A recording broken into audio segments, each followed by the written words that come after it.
Hey, Sunshine Buckaroos, how the heck are you? I'll be Tom the Beer and Whiskey Whisperer, at least for the purposes of this video, anyways.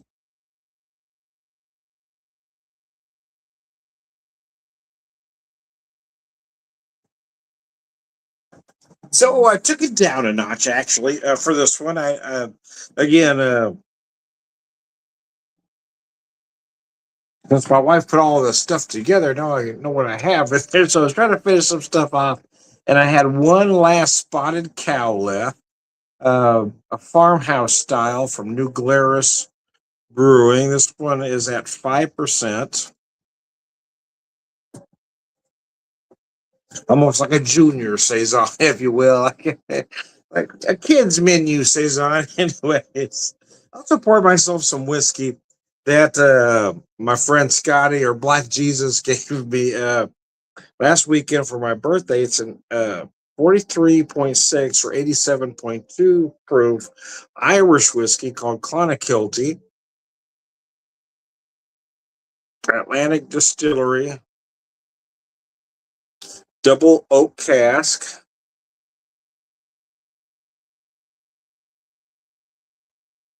A perfect marriage of whiskey from cask, hand selected by our head distiller. So it's a blended Irish.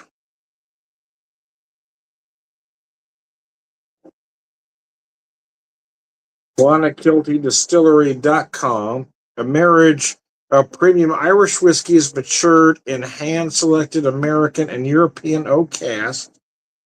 Aromas of soft spices and vanilla lead to flavors of ginger and a hazelnut with a long finish of toffee / caramel sweetness and lingering spices. So, anyways, let's set that down here. Let's pick that up first, actually, because I haven't had it since last weekend, and I had a lot on my palate. My recollection was it was a very nice, soft, sweet Irish. Scotch drinkers often refer to Irish whiskey rather facetiously as the smooth, sweeter one. But it really should be taken as a compliment. Irish whiskey is known to be easy to drink, and it is a tad sweeter than most Scotch without that heavy peat smoke. Although there are some peated Irish whiskeys, but for the most part, that's the big difference between the two. Is Irish whiskeys are typically distilled 3 times. Not all Scotches are. Most are only distilled twice,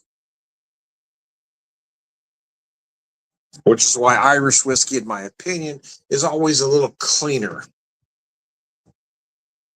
But it's also why it can appear a little softer, a little sweeter.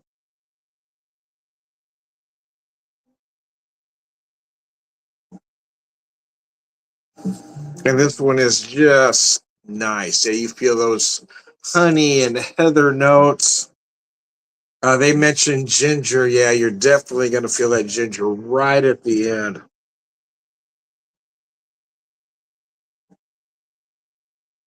I'm also going to mention a mix of light baking spice. You might feel some nutmeg. You might feel some cinnamon, some clove.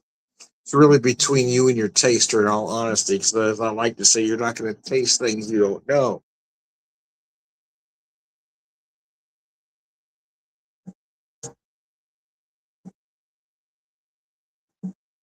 Uh,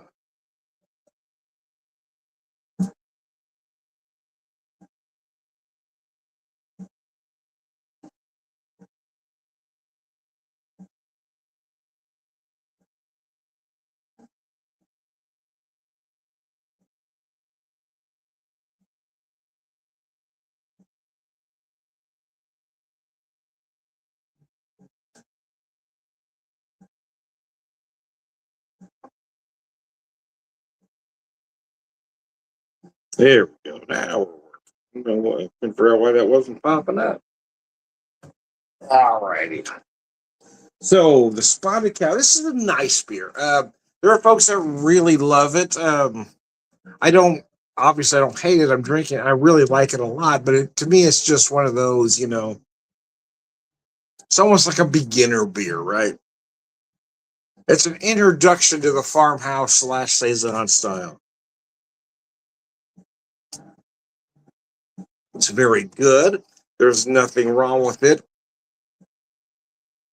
But yeah, again, it's almost like that training wheels saison, if you will.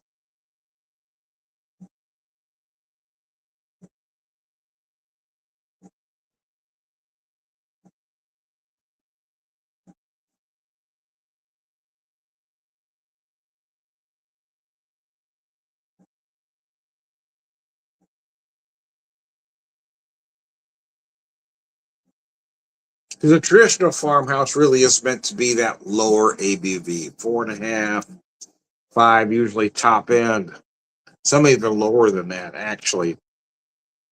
But then modern versions of the saison slash farmhouse have got further up the food chain as far as ABV is concerned. So yeah, a good saison can run anywhere between 6.5 and 7, whereas the farmhouse can be 4.5 to 5. They are very similar, in some cases the same style, depending on. But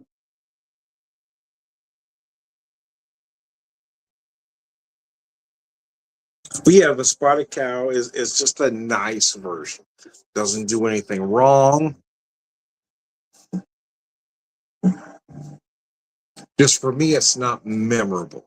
But again, it's one of those beers that you just know it's going to be good every time. And this Irish whiskey, wow. Nice, man. Thank you, Scotty. Yeah, Scotty brought it for me last weekend, and I opened it and shared it with some folks. But like I said, by the time we got to everything, my palate might have been a tad damaged. But yeah, now that I'm having it, wow, it is really nice.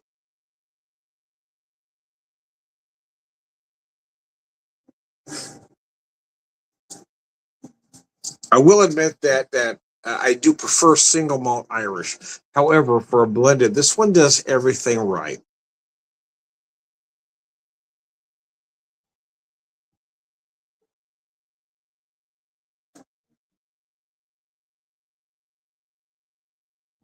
It gives you everything you're looking for in an Irish whiskey. Again, those nice aromatics, honey, the heather, in this case, ginger as well. Nice light barrel at the end. You don't want the barrel heavy on an Irish. You want to know it's there, but you don't want it to hit you over the head, right?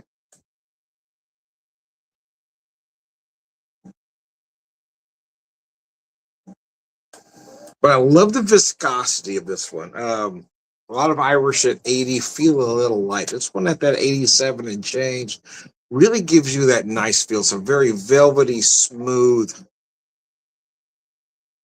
mouthfeel or slash viscosity. It's just a nice, pleasant whiskey to drink. And Irish whiskey tends to give you more herbal notes than most others, even Scotch, even though they're a similar animal. But as far as American whiskeys are concerned, you're going to find more herbal notes out of an Irish than others. You're going to find the spice from the barrel at the end, but all through that, again, the honey, the heather, you might pick out some other herbal notes.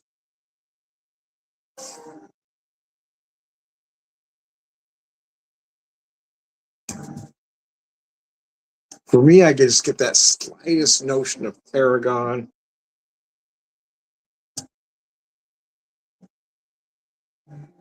Maybe a little hint of thyme as well, along with the heather I already mentioned.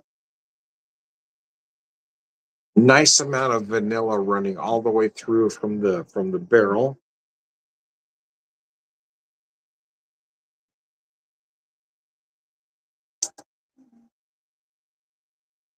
And again, those barrel notes at the end, that's where you're gonna find that ginger in a great big way.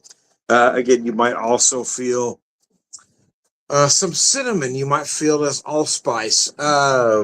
It's not going to be unusual if you feel some nutmeg, some clove.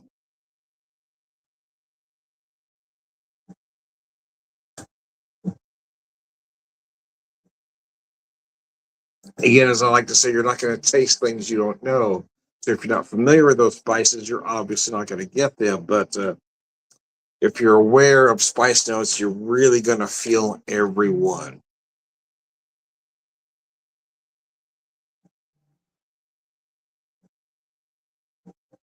But in this case, the barrel isn't going to hit you over the head, nor does it really anything typically in an Irish whiskey. Everything is very subtle, which is why there are those that prefer Scotch. Scotch is much less subtle.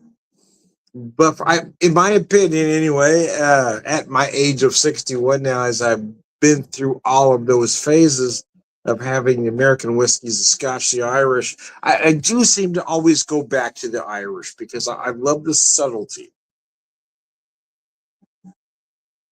The flavors might not always, or usually anyway, hit you over the head, but they're there if you're willing to find them.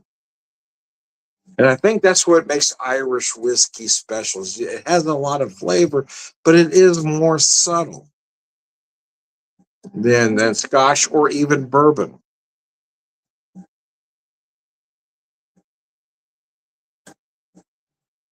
And for those that don't have the palate for it, they're going to say it doesn't have as much flavor. And it does, in some cases, even more. But again, you've got to be willing to wait and find them because, again, that subtle hint. You got to have that palate that's going to soak up every last bit. You've got to have the nose to get those big aromatics that bring it all together.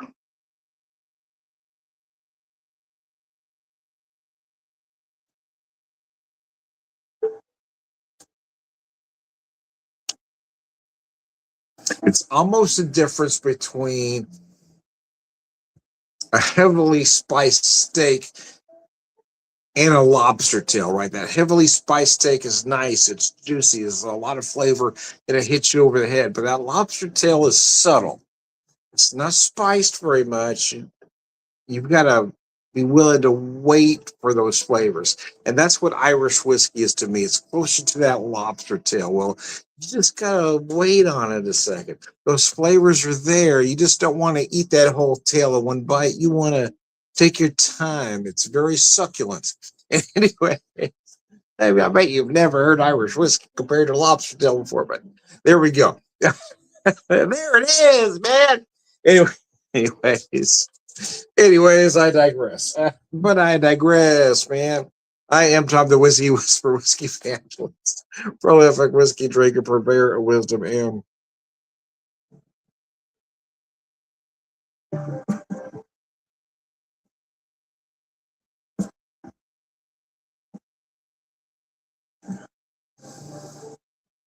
New Glarus Spotted Cow. Everything they do is just done well. This is one of those beers that are just it's just good every time. So there you go. I'm Tom the Beer Whisperer, beer evangelist, prolific drinker, purveyor of wisdom, man.